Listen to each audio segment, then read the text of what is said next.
నమస్తే నిందేవి welcome to story board. తెలంగాణలో రాజకీయం వేడెక్కింది.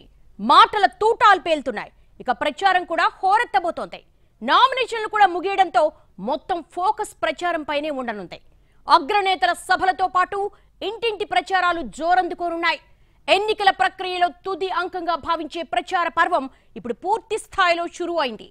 ఈ ఆఖరి రౌండ్ లో ఎవరిది పైచే అవుతుంది? పార్టీల గెలుపోటముల్ని ప్రచారమే డిసైడ్ చేయనుందా? ఆఖరి నిమిషంలో అనూహ్య వ్యూహాలుంటాయా? తెలంగాణ అసెంబ్లీ ఎన్నికల నామినేషన్లు ముగిశాయి. ఇక పార్టీలని ప్రచారంపైనే ఫోకస్ పెడతాయి. అగ్రనేతల సభలు కీలకం. అభ్యర్థుల ఇంటింటి ప్రచారాలు కూడా పోలింగ్ పై ప్రభావం చూపుతాయి. ఇప్పటిదాకా జరిగిన రాజకీయం ఓ లెక్క, ఇకపై జరిగే రాజకీయం మరో లెక్క అనే అంచనాలున్నాయి. తెలంగాణ ఎన్నికల్లో గెలిపే లక్ష్యంగా రాజకీయ పార్టీలు వ్యూహాలకు పదును పెంచాయి. పోలింగ్కు సమయం దగ్గర పడుతున్న కొద్దీ ప్రధాన రాజకీయ పార్టీలన్నీ ప్రజాక్షేత్రంలో విమర్శనాస్త్రాలు సంధిస్తున్నాయి. గల్లీలు, కాలనీల్లో ర్యాలీలు, సభలు, సమావేశాలు, పాదయాత్రలతో అభ్యర్థులు ఓటర్లను ఆకట్టుకునేందుకు హోరాహోరీ ప్రచారం జరుగుతోంది. పోల్పోర్లో మాటల తూటాలు, సవాల్ ప్రతి సవాళ్లతో రాజకీయం వేడెక్కింది. జాతీయ, రాష్ట్ర స్థాయి నేతలతో బహిరంగ సభలు, రోడ్ షోలు, అంతర్గత సమావేశాలతో స్టార్ క్యాంపెయిన్లను ప్రచార పర్వంలోకి దించి ఓట్లను కొల్లగొట్టేందుకు అభ్యర్థులు ఎవరికి వారే తమదైన శైలిలో ప్రచారంలో రాణిస్తున్నారు. అంటే బీఆర్ఎస్ ఆల్రెడీ పవర్లో ఉండే వరకు ఆ అదనపు అడ్వాంటేజ్ను పొందుతుంది. సో అందువల్ల చాలా నెక్ టు నెక్ కాంటెస్ట్ ఉన్నటువంటి ఈ పరిస్థితుల్లో ఏ ఒక్క నాయకుడిని ఇటువైపు తిప్పుకున్నా కూడా అది పార్టీకి అడ్వాంటేజ్గా పైచేయిగా మారుతుంది. నామినేషన్ల ఘట్టం కూడా పూర్తి కావడంతో ఇక సాకులు చెప్పడానికి అవకాశం లేదు. పూర్తి స్థాయిలో ప్రచారంలో మునిగి తేలాల్సిందే. నియోజకవర్గాల వారీగా ప్రచార వ్యూహాలకు పదును పెట్టాలి. క్షేత్రస్థాయి పరిస్థితులకు అనుగుణంగా వ్యూహాలు మార్చుకోవాలి. ఏమాత్రం ఏమరపాటుగా ఉన్నా ఇన్నాళ్ల కష్టం బూడిదలో పోసిన పన్నీరవుతుందని పార్టీలు భయపడుతున్నాయి. టికెట్ల పంచాయతీ అయిపోయింది. నామినేషన్ల టెన్షన్ ముగిసింది. అసంతృప్తులు కూడా ఎవరి దారి వారు చూసుకున్నారు. ఇక ఉన్నవాళ్లే మనవాళ్లు అనుకుని ప్రచార వ్యూహాన్ని పట్టాలెక్కించాల్సిందే. ఈ విషయంలో అభ్యర్థులకు ప్రధాన పార్టీలు గైడ్ లైన్స్ ఇస్తున్నాయి. గెలవడానికి ఏ చిన్న అవకాశాన్ని వదలొద్దని, ప్రచారాన్ని చాలా సీరియస్గా తీసుకోవాలని, ఆషామాషీగా చేయొద్దని చెప్పేస్తున్నాయి. ఎంత ఆకర్షణీయంగా మేనిఫెస్టోలు రూపొందించినా వాటిని ప్రజల దగ్గరకు చేర్చేది ప్రచారమే. అలాంటి కీలకమైన ఘట్టంలో వెనుకబడితే భారీ మూల్యం తప్పదని హెచ్చరిస్తున్నాయి ప్రధాన పార్టీలు. ఎన్నికల ప్రచారంలో కొన్ని పార్టీల కంటే బీఆర్ఎస్ పార్టీ ముందుంది. గడిచిన 2.5 నెలలకు పైగా నియోజకవర్గంలో సుడిగాలి పర్యటనతో హోరెత్తిస్తున్నారు. ఆ పార్టీ అభ్యర్థులు ఈ ప్రచారంలో ముందున్నారు. మొదటి నుంచి ఎక్కడ అసంతృప్తుల బెడద లేకుండా మెజారిటీ స్థానాల్లో గెలిపే లక్ష్యంగా క్యాంపెయిన్ చేస్తూ వచ్చారు. గ్రేటర్ ప్రచార బాధ్యతలు తీసుకున్న మంత్రి కేటీఆర్ ఇప్పటికే ఆత్మీయ సమావేశాలు, బూత్ కమిటీ కార్యకర్తల విస్తృత స్థాయి సమావేశాలతో శ్రేణుల్లో ఉత్సాహాన్ని మరింత రెట్టింపు చేశారు. కాంగ్రెస్కు ఇవాళ పొరపాటున అధికారం ఇస్తే తెలంగాణ రైతు జీవితం, తెలంగాణ జీవితం అంధకారం అవుతుంది. కాంగ్రెస్ పవర్లోకి వస్తే రైతులకు పవర్ క్రాప్ హాలిడేలు, పారిశ్రామికవేత్తలకు పవర్ హాలిడేలు. ఇది వాస్తవం. అందుకే నేను అనేది ఒకటే విజ్ఞప్తి తెలంగాణ ప్రజలకు కూడా, కరెంటు కావాలా, కాంగ్రెస్ కావాలా ఆలోచించుకోండి. బీఆర్ఎస్ అభ్యర్థులు రెట్టింపు ఉత్సాహంతో ప్రజాక్షేత్రంలో ప్రచారం సాగిస్తున్నారు. పాదయాత్రలు, ర్యాలీలతో హోరెత్తిస్తున్నారు. గ్రేటర్లోని అన్ని స్థానాల్లో అభ్యర్థులు ప్రచారంలో దూసుకుపోతున్నారు. 9.5 ఏళ్లలో పార్టీ చేపట్టిన అభివృద్ధి, సంక్షేమ పథకాలను వివరిస్తూ ఓటర్లను ఆకట్టుకుంటున్నారు. లబ్ధిదారులను నేరుగా కలుసుకుంటూ బీఆర్ఎస్ పార్టీని ఆశీర్వదించాలంటూ ప్రచారాన్ని సాగిస్తున్నారు. ప్రచారంలో కారు స్పీడ్ను టాప్ గేర్లోకి చేర్చారు. భారీ మెజారిటీతో గులాబీ జెండా ఎగరవేయడమే లక్ష్యంగా సాగుతున్న అభ్యర్థుల ప్రచారానికి సబ్బండ వర్గాలు ఆదరిస్తున్నారని, పార్టీ అభ్యర్థుల గెలుపు నల్లేరు మీద నడికేనని పార్టీ శ్రేణులు చెబుతున్నాయి. తెలంగాణ ఎన్నికల రాజకీయం ఆసక్తికరంగా మారుతోంది. నామినేషన్ల ప్రక్రియ ముగియడంతో ఇక ప్రచారంపై ఫుల్ ఫోకస్ పెట్టాయి ప్రధాన పార్టీలు. ముఖ్యంగా సామాజిక సమీకరణంలో భాగంగా ఆయా వర్గాలకు దగ్గరయ్యేందుకు సరికొత్త నినాదాలు, విధానాలు ప్రకటిస్తున్నాయి. బీసీలకే సీఎం ఇస్తామని బీజేపీ అంటే రిజర్వేషన్లు పెంచుతామని కాంగ్రెస్ అంటోంది. ఎస్సీ వర్గాలను ఆకట్టుకోవడానికి మోడీ రంగంలోకి దిగితే డిక్లరేషన్ల పేరుతో బీసీ మైనార్టీలకు భారీ వరాలు ప్రకటించింది హస్తం పార్టీ. కాంగ్రెస్, బీజేపీలు కులాల మధ్య చిచ్చు పెడుతున్నాయని బీఆర్ఎస్ ఆరోపిస్తోంది. తెలంగాణలో అధికారమే లక్ష్యంగా ఆయా వర్గాలకు డిక్లరేషన్ ప్రకటించిన కాంగ్రెస్ ఇప్పుడు మైనారిటీ, బీసీ డిక్లరేషన్లు విడుదల చేసింది. ఓటర్లను ఆకట్టుకునేందుకు ఆయా వర్గాలకు భారీగానే హామీలు గుప్పించింది పార్టీ. మైనార్టీలకు సప్లాన్ అమలు చేస్తామంటోంది హస్తం పార్టీ. కులగణన చేసి బీసీలతో పాటు మైనార్టీలకు కూడా సంక్షేమ పథకాలు వర్తింపజేస్తామంటోంది కాంగ్రెస్. మరోవైపు రాష్ట్రంలో అధికారంలోకి వచ్చిన 6 నెలల్లోనే కులగణన చేపట్టి బీసీలకు రిజర్వేషన్లు పెంచుతామని హామీ ఇచ్చింది.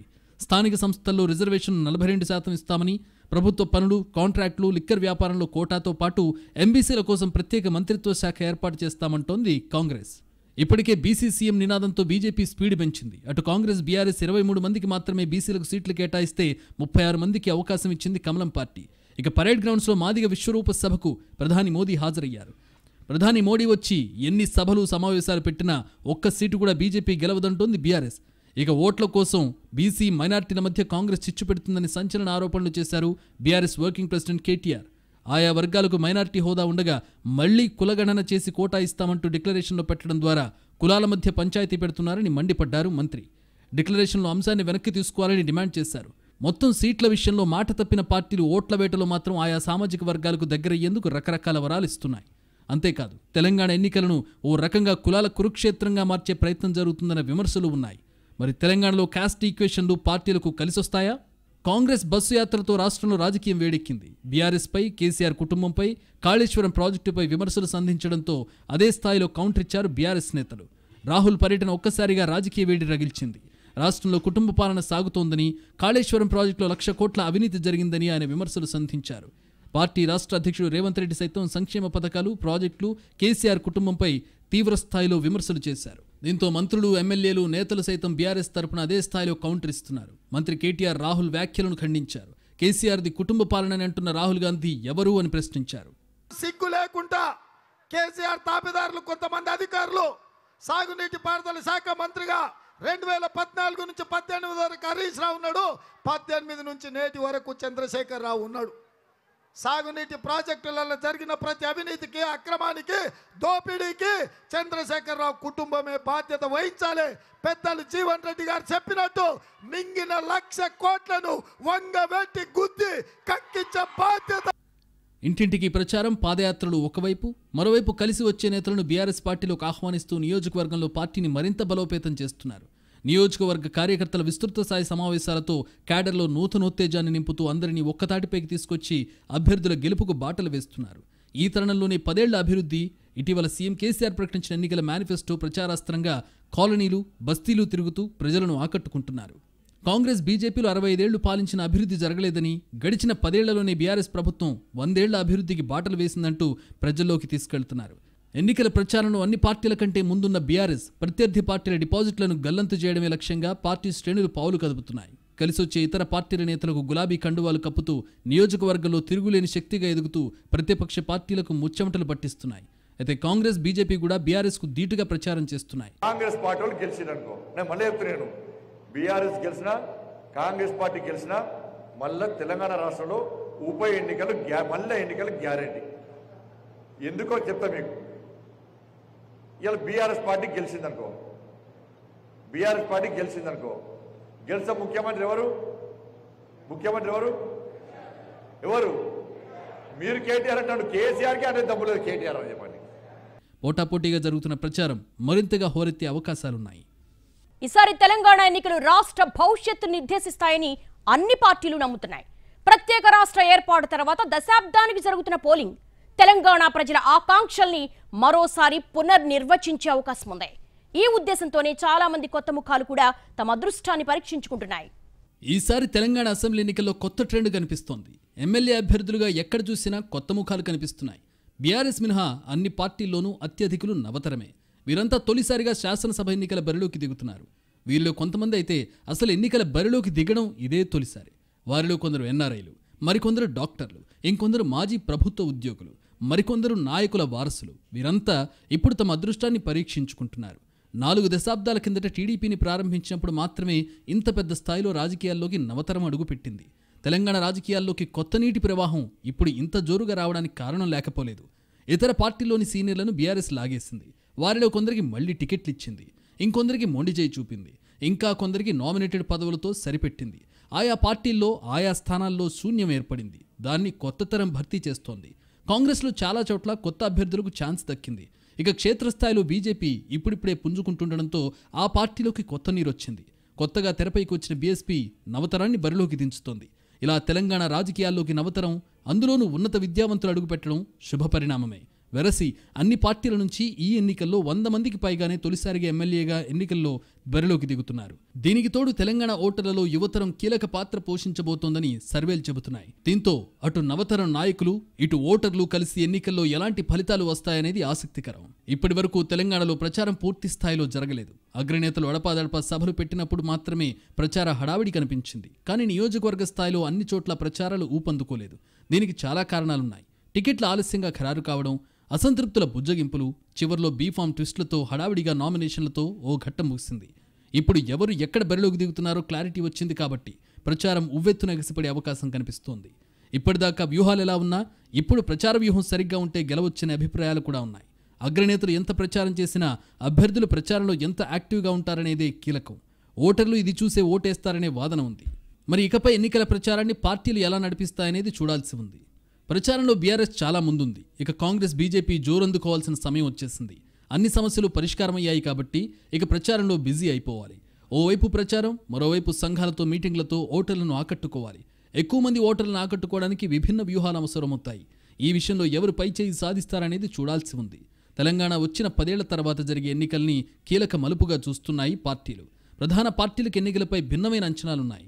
హ్యాట్రిక్ గెలుపు కోసం బీఆర్ఎస్, తెలంగాణ ఇచ్చిన పార్టీగా ఒక్క ఛాన్స్ అంటూ కాంగ్రెస్, డబుల్ ఇంజిన్ సర్కార్ పేరుతో బీజేపీ ఓటర్ల దగ్గరికి వెళుతున్నాయి. పూర్తిగా రాష్ట్ర ప్రభుత్వము 80% ఆదాయము హైదరాబాద్ నుంచి వస్తుంది. ఆయన అంటాడు 80% ఆదాయం వస్తుంది, కానీ ఇక్కడ 2%, 3% కూడా ఖర్చు పెట్టదు రాష్ట్ర ప్రభుత్వం. కాబట్టి రాష్ట్ర ప్రభుత్వము ఇది రాజకీయ పరంగా ఏమీ చెప్పలేక ఏదో రకంగా అంటారు.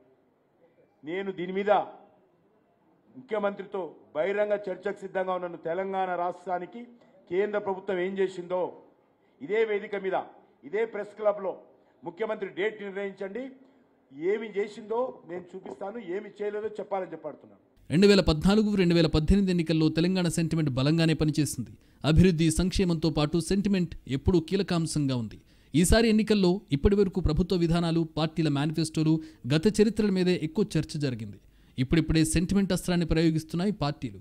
ఈసారి సెంటిమెంట్ పేరు చెప్పి వైఫల్యాలు దాచలేరని ప్రతిపక్షాలు అంటున్నాయి.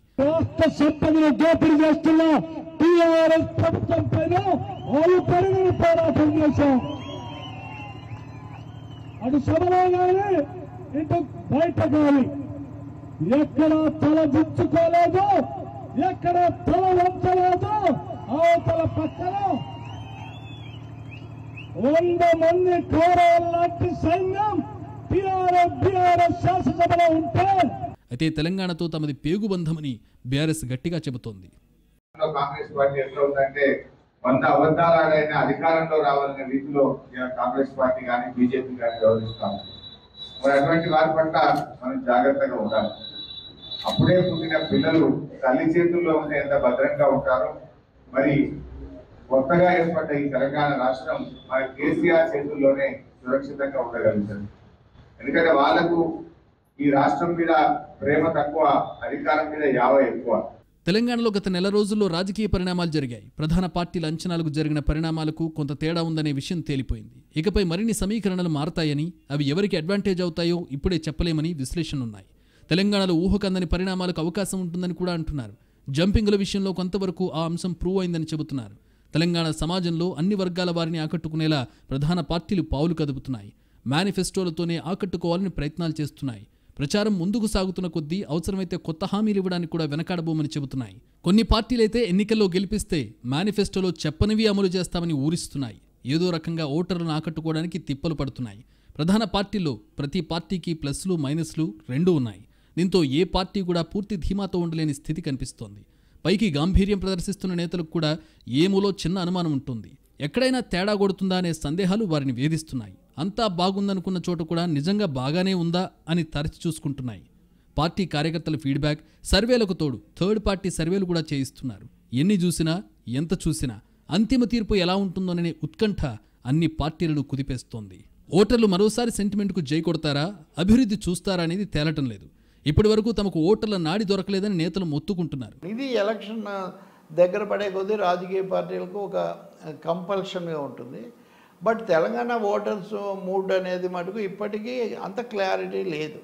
ఎందుకంటే దానికి ఒక ప్రధానమైన కారణం, తెలంగాణ గడ్డ మీద తెలంగాణ లెక్కలతో ఈసారి ఎన్నికలు జరుగుతాయి. మధ్యలో ఇంకా ఎవరో వాళ్ళు వీళ్ళు వస్తారు అని ఏం చెప్పినా అవి జరగవు. మొదటి 10 ఏళ్ళు వేరు. మొదటి 10 ఏళ్ళు 2 రాష్ట్రాలు వాటంతగా నిలదొక్కోవటం వాటి పరిస్థితి అప్పుడు వేరు. ప్రచార సభల్లో కూడా జనం దేనికి స్పందిస్తున్నారో ఊహించడం చాలా కష్టంగా ఉంది.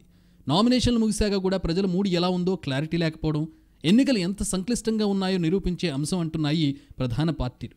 దీంతో ఈసారి ఎన్నికలు ఆషామాషి కాదని పార్టీలన్నీ ఒక అంచనాకు వచ్చేశాయి. అందుకే ఏమరపాటుగా ఉండొద్దని అభ్యర్థుల్ని హెచ్చరిస్తున్నాయి. ప్రచార గడువు ముగిసేలోపు వీలైనన్ని సార్లు ఓటర్లను వ్యక్తిగతంగా కలవాల్సిందేనని తేల్చి చెబుతున్నాయి. ముఖాముఖి ప్రచారం ఖచ్చితంగా ప్రభావం చూపుతుందని అంచనాలు వేస్తున్నాయి. ఏదో పైపైన ప్రచారం చేస్తే చాలదని చాలా జాగ్రత్తగా వ్యవహరించాలని చెబుతున్నాయి. ఇటువంటి ప్రచారం విషయంలోనూ అప్రమత్తంగా ఉండాలంటున్నాయి. అటు అభ్యర్థులు కూడా ప్రచార వ్యూహాలకు తుది రూపిచ్చే పనిలో పడ్డారు. మామూలు ప్రచారంతో పాటు సోషల్ మీడియా ప్రచారానికి వ్యూహరచన చేస్తున్నారు. ప్రతి పార్టీకి ప్రత్యేకమైన వ్యూహాలున్నాయి. ఎవరికి వారికి గెలుపు విషయంలో సొంత లెక్కలు, అంచనాలు ఉన్నాయి. కానీ ఇవే నిజమవుతాయని మాత్రం ఎవరూ చెప్పలేకపోతున్నారు. ఎప్పుడైనా అంచనాలు కాస్త అటూ ఇటూ కావడం సహజమే. కానీ ఈసారి మాత్రం పూర్తిగా తలకిందులైనా ఆశ్చర్యపోనక్కర్లేదనే వాదన వినిపిస్తోంది. సహజంగా ప్రతి పార్టీకి కొన్ని నియోజకవర్గాల్లో బలం ఉంటుంది. ఈసారి అలాంటి నియోజకవర్గాల్లో కూడా ఆ పార్టీని విజయం సాధిస్తుందని గట్టిగా చెప్పలేని పరిస్థితి నెలకొంది. గత ఎన్నికలతో పోలిస్తే ఈసారి తెలంగాణ ఎన్నికలకు జాతీయ పార్టీల అగ్రనాయకత్వాలు చాలా ప్రాధాన్యతనిస్తున్నాయి. ఎన్నికలు ఎదుర్కొనే బాధ్యతను పూర్తిగా స్థానిక నేతలకు వదలకుండా వీలైనంత వరకు జాతీయ నేతలు భాగస్వాములవుతున్నారు. కేవలం ప్రచారానికి పరిమితం కాకుండా వ్యూహాలు, టికెట్ల ఖరారు విషయంలోనూ కీలక పాత్ర పోషించారు. రోజువారీ ఎన్నికల ప్రచారాన్ని కూడా ఢిల్లీ నుంచి పర్యవేక్షిస్తున్న పరిస్థితి ఉంది. ఎన్నికల కోసం ప్రధాన పార్టీలన్నీ వార్ రూమ్లు ఏర్పాటు చేయడం మరో కీలక పరిణామం. ఇలా ఎన్నికల్లో గెలుపు కోసం చేయగలిగినన్ని ప్రయత్నాలు చేస్తున్నాయి పార్టీలు. నేతలు ఎక్కడా రిలాక్స్ కాకుండా కార్యాచరణ ఇస్తూనే ఎప్పటికప్పుడు పనితీరుపై ప్రోగ్రెస్ రిపోర్ట్ ఇస్తున్నాయి. దీంతో నేతల దగ్గర నుంచి క్యాడర్ వరకు అందరికీ పోలింగ్ రేస్ మొదలైపోయింది. పోలింగ్ ముగిసేదాకా అప్రమత్తంగానే ఉండాలని పార్టీలన్నీ చెప్పేస్తున్నాయి. కేవలం అభ్యర్థులే కాదు, గెలుపు విషయంలో అందరూ బాధ్యత తీసుకోవాల్సిందేనని చెప్పేస్తున్నాయి. అభ్యర్థులతో పాటు ప్రతి నియోజకవర్గంలో సీనియర్ నేతలు, లోకల్ క్యాడర్ అందరినీ కలుపుకుని ప్రచార బృందాలను ఏర్పాటు చేస్తున్నాయి. ప్రత్యర్థి ఏ అంశంలో బలహీనంగా ఉందో చూసుకుని అక్కడ స్కోర్ చేసేలా పనిచేయాలని ఎప్పటికప్పుడు నేతలకు సూచనలు ఇస్తున్నాయి. ఈ పరిస్థితి గతంలో ఎప్పుడూ లేదనే వాదన వినిపిస్తోంది. తెలంగాణ వచ్చాక ఎప్పుడూ లేనంత వాడి వేడిగా రాజకీయం జరుగుతోంది. గతంలోనూ బహుముఖ పోటీలున్నా ఫలితమేంటో ఎంతో కొంత అంచనా వేసే పరిస్థితి ఉండేది. ఈసారి మాత్రం కొన్ని నెలల క్రితం దాకా త్రిముఖ పోటీ అని, ఇప్పుడు ద్విముఖ పోటీ అని ప్రధాన పార్టీలు అంచనా వేస్తున్నాయి. అయినా సరే గెలుపు ఎవరిది అంటే మాత్రం చెప్పలేకపోతున్నాయి. ఎందుకంటే ప్రతి పార్టీకి గెలుపు అవకాశాలతో ఓడిపోయే ఛాన్సులు కూడా ఉన్నాయి. అందుకే ఎవరూ గెలుపుకో ఓటమికో ఫిక్స్ అయిపోలేకపోతున్నారు. పోటీ కూడా రసవత్తరంగా ఉండడంతో ఎవరూ వెనక్కి తగ్గకుండా పోరాడుతున్నారు. పోలింగ్ రోజు పడే చివరి ఓటు దాకా అప్రమత్తంగా ఉండాల్సిందేనని ప్రధాన పార్టీలు డిసైడ్ అయిపోయాయి. ఈసారి చాలా చోట్ల బొటాబొటీ మెజార్టీలే వస్తాయని అంచనాలేసుకుంటున్నాయి. ప్రతి ఓటు కీలకమేనని అందుకు తగ్గట్టుగానే వ్యూహాలు మార్చుకుంటున్నాయి. గతంలో ఓటర్ పాకెట్స్ను దృష్టిలో పెట్టుకుని ప్రచారం చేసే వ్యూహాలుండేవి. కానీ ఇప్పుడు ప్రతి ఓటర్ను టచ్ చేసేలా ప్రచార వ్యూహాలు మార్చుకుంటున్నారు. సరైన ప్రచార వ్యూహం రచిస్తే గెలిచినట్టే అంటున్నాయి ప్రధాన పార్టీలు. ఎన్నికల వ్యూహకర్తలకు దీటుగా నియోజకవర్గ స్థాయిలో లోకల్ లీడర్లకు ప్రాధాన్యత లభిస్తోంది. ఓటర్లను పేరుపేరున పలకరించగలిగే నేతల్ని అభ్యర్థులు వెంట తిప్పుకుంటున్నారు. వారిని ప్రసన్నం చేసుకోవడానికి నానా తిప్పలు పడుతున్నారు. ఎంతమంది లోకల్ నేతలు అండగా ఉంటే అంతగా విజయం చేరువవుతుందని బలంగా నమ్ముతున్నారు. ఒక్కసారి అధిష్టానాల దగ్గర టికెట్ కన్ఫర్మ్ చేసుకున్న తర్వాత గెలుపు బాధ్యత మొత్తం లోకల్ లీడర్లకు అప్పగించక తప్పని పరిస్థితి నెలకొంది. అసంతృప్తుల్ని బుజ్జగిస్తూ, స్తబ్దుగా ఉన్న నేతల్ని యాక్టివ్ చేస్తూ అభ్యర్థులు నియోజకవర్గాల్లో కలియదిరుగుతున్నారు. ఓటర్ల దగ్గరకు వెళ్లే ముందే లోకల్ నేతలు క్యాడర్ను సమీకరించుకునే పనిలో బిజీగా ఉన్నారు. కొన్ని నియోజకవర్గాల్లో అభ్యర్థుల ప్రచారం కంటే ముందే వారికి కౌంటర్ ప్రచారాలు షురూ అయ్యాయి. అసంతృప్త లోకల్ నేతలు చేస్తున్న ఈ ప్రచారాలు అభ్యర్థులకు దడ పుట్టిస్తున్నాయి. తెలంగాణలో ఎన్నికల సమయం దగ్గర పడుతున్న కొద్దీ రాజకీయ పార్టీలన్నీ ప్రచారంలో మునుగుతున్నాయి. ప్రధాన పార్టీల ప్రచార సరళిని చూస్తే ఎన్నికల్లో అందరికంటే ముందు అభ్యర్థులను ప్రకటించిన అధికార పార్టీ బీఆర్ఎస్ ప్రచారంలోనూ ఇతరుల కంటే కాసింత ముందంజలో ఉంది. బీఆర్ఎస్ అభ్యర్థులంతా నియోజకవర్గాల్లో ఆత్మీయ సమ్మేళనాలను ఏర్పాటు చేస్తున్నారు. గ్రామాల్లో రైతులు, కూలీలు, మహిళా, యువజన, కుల సంఘాలతో సమావేశమై చేసిన అభివృద్ధిని వివరిస్తున్నారు. నగరాల్లో, పట్టణాల్లో వివిధ యూనియన్లు, బస్తీలలో స్థానికులు, కాలనీల బాధ్యులతో సమావేశమవుతున్నారు. అపార్ట్మెంట్లు, గేటెడ్ కమ్యూనిటీల్లోనూ సమావేశమవుతూ ఇళ్లకు నిరంతర విద్యుత్, ఉచిత తాగునీరు, తగ్గించిన ఇంటి పనులు, స్థలాల క్రమబద్ధీకరణ, డబుల్ బెడ్రూమ్ ఇళ్లు తదితరాలను గుర్తు చేస్తున్నారు. ప్రభుత్వ పథకాల లబ్ధిదారులను వ్యక్తిగతంగా కలుస్తున్నారు. మరోసారి దీవించాలని కోరుతున్నారు. సోషల్ మీడియా ప్రచారానికి బీఆర్ఎస్ పెద్దపీట వేస్తోంది. నియోజకవర్గాల్లో సోషల్ మీడియా బృందాలను ఏర్పాటు చేస్తోంది. ప్రతి బూత్ పరిధిలో ఉన్న ఓటర్లందరితో కలిపి వాట్సాప్ గ్రూపులను ప్రారంభిస్తోంది. మళ్లీ అధికారంలోకి వస్తే ఏం చేయబోతున్నారు, ఏ పథకం ఎవరికి ఉపయోగపడుతుంది, మహిళల కోసం ప్రభుత్వం ఏం చేసింది, మళ్లీ అధికారంలోకి వస్తే ఎలాంటి పథకాలు అమలు చేస్తోంది, వీటి వివరాలను వాట్సాప్ గ్రూపుల్లో పోస్ట్ చేస్తున్నారు. ఇదే సమయంలో ప్రతిపక్షాలు అధికారంలో ఉన్న రాష్ట్రాల్లోని పరిస్థితులను తెలిసే విధంగా పోస్టులు చేస్తున్నారు. ఎన్నికల్ని చాలా సీరియస్గా తీసుకోవాలి. గెలుపు కోసం తుదిగంటా పోరాడాలి. ఒక్క సీటు కూడా సరైన సన్నద్ధత లేని కారణంగా ఓడిపోకూడదు. ఇవి నేతలకు పార్టీలు ఇస్తున్న హెచ్చరికలు. దీంతో నేతల్లో ఎక్కడ లేని టెన్షన్ కనిపిస్తోంది. పార్టీలు బలంగా ఉన్నవి, బలహీనంగా ఉన్నవనే తేడా లేదు. ఎక్కడైనా ఒకటే అప్రమత్తత ఉండాలనే ఉద్దేశంతో ముందుకెళ్తున్నారు. కొన్ని చోట్ల లోకల్ క్యాడర్కున్న అసంతృప్తుల్ని తెలుసుకుని బుజ్జగిస్తున్నారు. ఎక్కడ అసమ్మతి రేగకుండా చూసుకుంటున్నారు. ఎవరి జాగ్రత్తలు వారు తీసుకుంటున్నారు. ఎవరి ప్రయత్నాల్లో వారున్నారు. ఎంత చేసినా ఓటర్లు తమను దీవిస్తారో లేదోననే అనుమానం పార్టీల్ని, నేతల్ని వేధిస్తోంది. చెప్పిన హామీలతో పాటు చెప్పనివి కూడా నెరవేర్చామని బీఆర్ఎస్ ప్రచార పర్వం షురూ చేసింది. మేనిఫెస్టోలో ఎవరూ ఇవ్వని హామీలిచ్చామని కేసీఆర్ భరోసా పేరుతో ప్రచారం చేస్తున్నారు. అధికారంలోకి తీసుకొస్తే అన్ని వర్గాల సమస్యలు పరిష్కారమవుతాయని బీఆర్ఎస్ నేతలు ఓటర్లకు చెబుతున్నారు. బీఆర్ఎస్ ఇంతటితో ఆగడం లేదు. తమకే ఎందుకు ఓటేయాలి, ప్రతిపక్షాలకు వేస్తే ఏమవుతుందో ఇతర రాష్ట్రాల ఉదాహరణలు తీసుకుని మరీ చెబుతోంది. బీఆర్ఎస్ ప్రచారాన్ని ప్రతిపక్షాలు గట్టిగా తిప్పికొడుతున్నాయి. కాంగ్రెస్ బీఆర్ఎస్ పాలనా వైఫల్యాన్ని ప్రస్తావిస్తోంది. తాము గ్యారంటీలు ప్రకటించాకే కేసీఆర్ హామీలిచ్చారని గుర్తు చేస్తోంది. ఇటు బీజేపీ కూడా ఎప్పటినుంచో పెండింగ్లో ఉన్న అంశాలను అడ్రస్ చేశామని చెబుతోంది. ఎవరికి వారు తాము చేసినా చేయబోయే పనులను చెప్పుకుని ఓట్లు అడుగుతున్నారు. పార్టీకి బలం ఉండొచ్చు, అభ్యర్థికి పేరుండొచ్చు. అంత మాత్రాన క్యాడర్ను, లోకల్ నేతలను కలుపుకోకపోతే కష్టాలు తప్పవు. ఈ విషయంలో చాలా జాగ్రత్తగా ఉండాలి. అంతేకాదు, ఇంటింటి ప్రచారాన్ని సీరియస్గా తీసుకోవాలి. ప్రతి ఓటరుకు కనీసం ఒక్కసారైనా ముఖం చూపించకపోతే కష్టం. ఇలా చాలా లెక్కలు వేసుకుంటున్నారు అభ్యర్థులు. ఈసారి ఎన్నికల్ని పార్టీలు చాలా సీరియస్గా తీసుకుంటున్నాయి. దీంతో అభ్యర్థులు కూడా చాలా జాగ్రత్తగా పనిచేయాల్సిన అవసరం కనిపిస్తోంది. ఎక్కడ తేడా వచ్చినా ఇప్పుడు గెలుపు సంగతి తర్వాత రాజకీయ భవిష్యత్తుపై దెబ్బ పడుతుందనే భయం కనిపిస్తోంది. ఈ కొద్ది రోజుల్లో ఇంకా ఏమేం జరుగుతాయి, ఎప్పటికప్పుడు వ్యూహాలు ఎలా మార్చుకోవాలనేది $1 మిలియన్ ప్రశ్నలుగా మారాయి. ఇక నుంచి పోలింగ్ తేదీ వరకు అభ్యర్థులు కత్తి మీద సాము చేయాల్సిందే. ఇక వెనక్కు తిరిగి చూసుకునే టైం ఉండదు. విజయమో వీరస్వర్గమో తేల్చుకోవాల్సిందే. అందుబాటులో ఉన్న వనరులతోనే చావో రేవో అన్నట్టుగా పోరాడాలి. సాకులు చెప్పే సమయం గడిచిపోయింది. ఇక గెలుపైనా ఓటమైనా అభ్యర్థులదే బాధ్యతన్న పరిస్థితి వచ్చేసింది. నియోజకవర్గాల సరిహద్దులు చూసుకుని లోకల్ నేతలతో టచ్లో ఉంటూ స్థానిక ప్రముఖుల్ని ప్రసన్నం చేసుకోవాల్సిందే. ఎవరిని వదిలేసినా అంతిమ ఫలితం తేడా కొడుతుంది. ఈ విషయాలన్నీ పార్టీల అభ్యర్థులకు నూరు పోసిన కార్యాచరణే కీలకం.